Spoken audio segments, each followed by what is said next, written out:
Dividend policy থেকে 2 নম্বর class.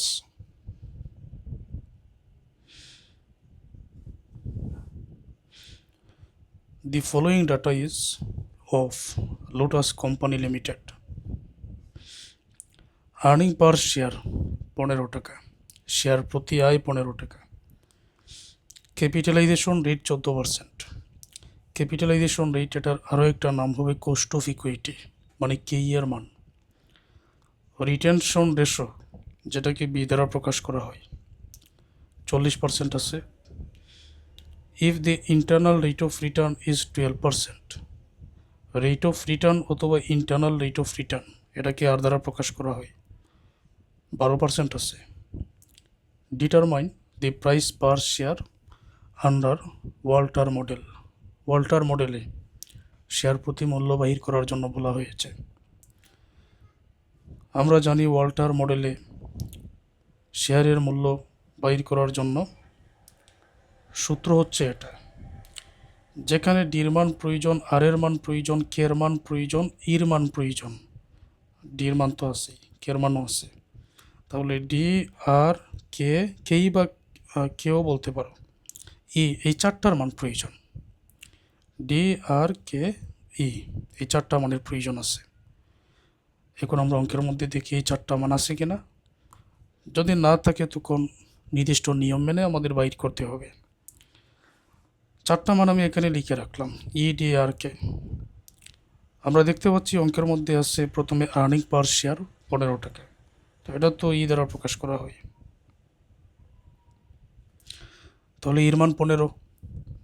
তোমরা লিখে দিও যে earning per share E equal to 15, এভাবে লিখে দিও। ক্যাপিটালাইজেশন রেট 14%, তো এটা কে দ্বারা প্রকাশ করা হয়,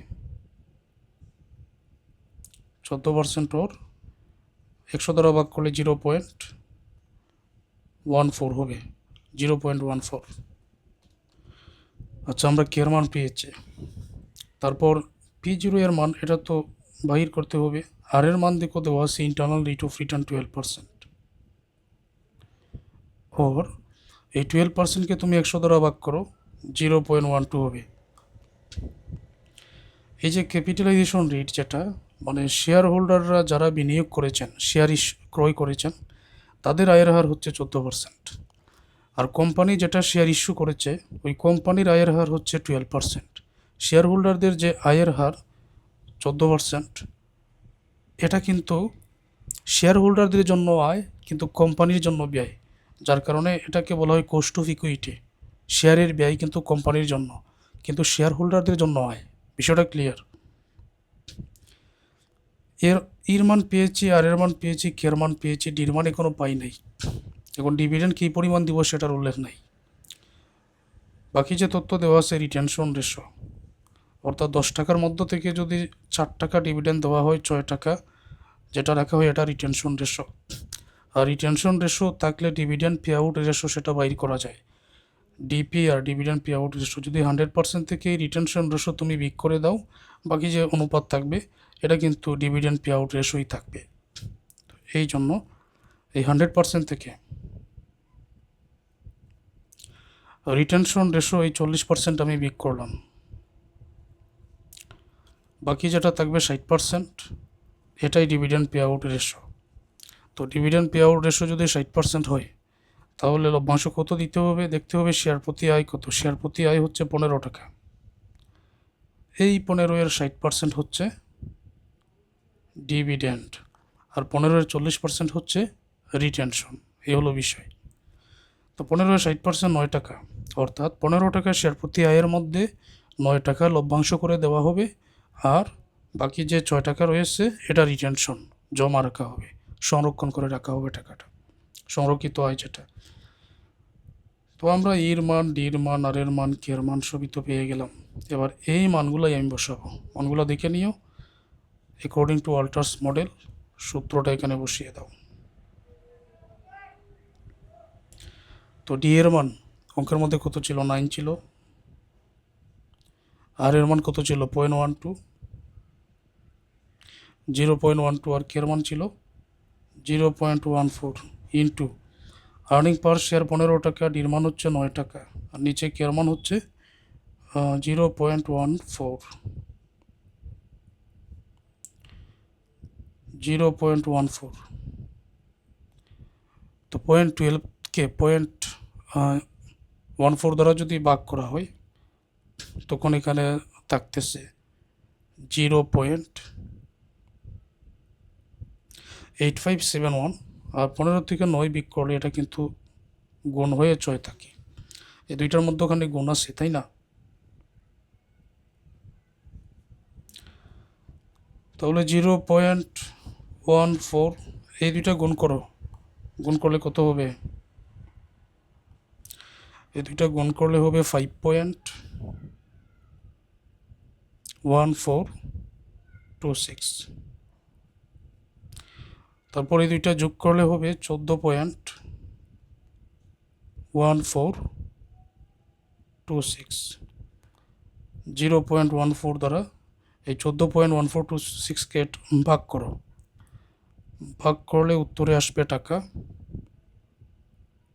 101.02।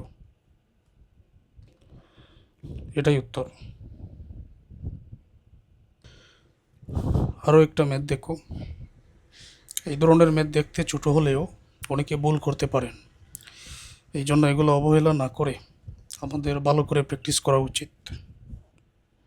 Following information are available for a company. একটা কোম্পানির জন্য নিচের তথ্যগুলো অ্যাভাইলেবল, যেখানে ডিভিডেন্ডের মান ডির মান 12 টাকা, কস্ট অফ ইকুইটি বা কেয়ার মান 20%, P0 দেওয়া আছে মানে শেয়ারের মূল্য 200 টাকা, রিকোয়ার্ড রেট অফ রিটার্ন 15%।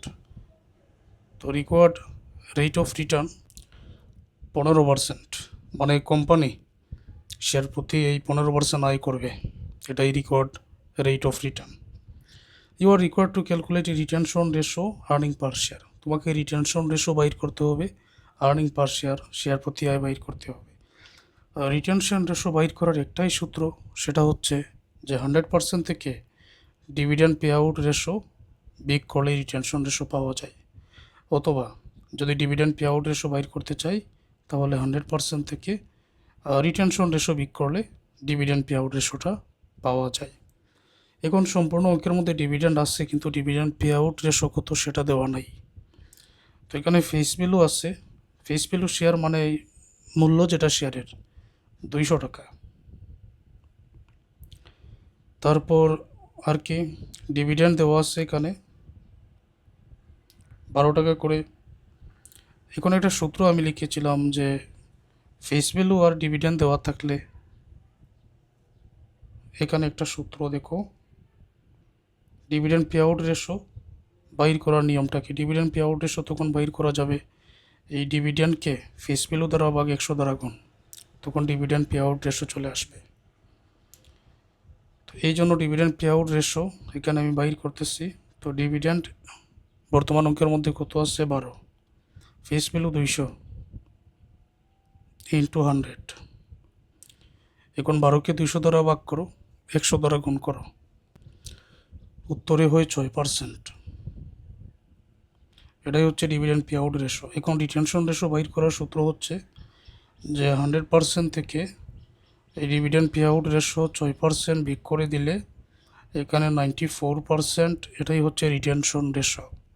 2 নম্বর requirement earning per share, share প্রতি আয়ের পরিমাণ। এখন শেয়ারের মূল্য 200 টাকা, শেয়ার প্রতি রেট অফ রিটার্ন আয়ের হার হবে 15%, তাহলে 200-এর 15% যা সেটাই শেয়ার প্রতি আয়। তো এটা হচ্ছে ফেস ভ্যালু, এটা হচ্ছে রিটার্ন। ফেস ভ্যালু হচ্ছে 200, রিকোয়ার্ড রেট অফ রিটার্ন 15%। 200-এর 15% কত হবে? 2 × 15 = 30 টাকা হবে, মানে শেয়ার প্রতি আয় 30 টাকা করে। আরও একটা ম্যাথ দেখো, এজুমিং কস্ট অফ ইকুইটিজ 11%, কে এর মান, rate of return on investment 13%, আর এর মান, আর্নিং পার শেয়ার শেয়ার প্রতি আয় 16 টাকা, এর মান, calculate price of share using Gordon model. তো গর্ডন মডেল অনুযায়ী শেয়ারের মূল্য বাইর করতে হবে। If dividend pay out ratio is 9%, dividend pay out ratio তো লভ্যাংশ পরিশোধের হার যদি 9% হয়, আর যে কোনো সময় লভ্যাংশ পরিশোধের হার এটা কিন্তু শেয়ার প্রতি আয়ের উপরে হয়ে থাকে। এখন যা যা আছে, যেমন কস্ট অফ ইকুইটি কের মান 11% আছে, ওর 100 দ্বারা ভাগ করলে 0.11। তারপরে রেট অফ রিটার্ন এখানে আছে 13%, 13কে 100 দ্বারা ভাগ করলে 0.13। তারপর কি আছে, আর্নিং পার শেয়ার 16 টাকা করে আছে। ডিভিডেন্ড পে আউট রেশো এখানে আছে 9%, ওর যে 9%, ওর 0.9 লেখা যায়। এতটুকু ঠিক আছে? আর কি কোনো তথ্য দেওয়া আছে? না। এখন গর্ডন মডেলের সূত্রটা আমাদের জানতে হবে। গর্ডন মডেলের সূত্র হচ্ছে এইটা, এই P0 সূত্র হচ্ছে ডিভিডেন্ড ভাগ কে মাইনাস জি দ্বারা বোঝায় গ্রোথ রেট, এই যে জি দ্বারা গ্রোথ রেট, কে দ্বারা কস্ট অফ ইকুইটি, আর ডি হচ্ছে ডিভিডেন্ড। এই তিনটা মানের প্রয়োজন। তো বর্তমান অঙ্কের মধ্যে আমরা দেখেছি যে গ্রোথ রেটটা দেওয়া নাই। তো গ্রোথ রেট দেওয়া না থাকলে এটা সূত্রের মাধ্যমে বাইর করা যায়। কিভাবে? যে বি এবং আর এর মান যদি গুণ করা হয় তবে গ্রোথ রেট পাওয়া যায়। এখন বির মান তো অঙ্কের মধ্যে দেওয়া নাই, দেওয়া আছে ডিভিডেন্ড পে আউট রেশো। সমস্যা নয়, আমরা এই সূত্রের মাধ্যমেই বাইর করে নিব। রিটেনশন রেশো দেওয়া থাকলে, মানে ডিভিডেন্ড অঙ্কের মধ্যে কী দেওয়া আছে, ডিভিডেন্ড পে আউট রেশো, তাই না? তো ডিভিডেন্ড পে আউট রেশো যেহেতু দেওয়া আছে, এটা বিয়োগ করবো 100% থেকে, রিটেনশন রেশো আমরা পেয়ে যাব। এগুলো আমাদের জানা আছে, এগুলো কঠিন কিছু না। তো ডিভিডেন্ড D1 মান প্রয়োজন আমাদের এখানে। আর্নিং পার শেয়ার আছে, এটা সূত্রটা এরকম, এই earning per share into dividend pay out ratio. Earning per share আছে এর মান 16 টাকা, আর ডিভিডেন্ড পে আউট রেশো আছে 9%। 16 9% টাকা হবে টাকা 1.44।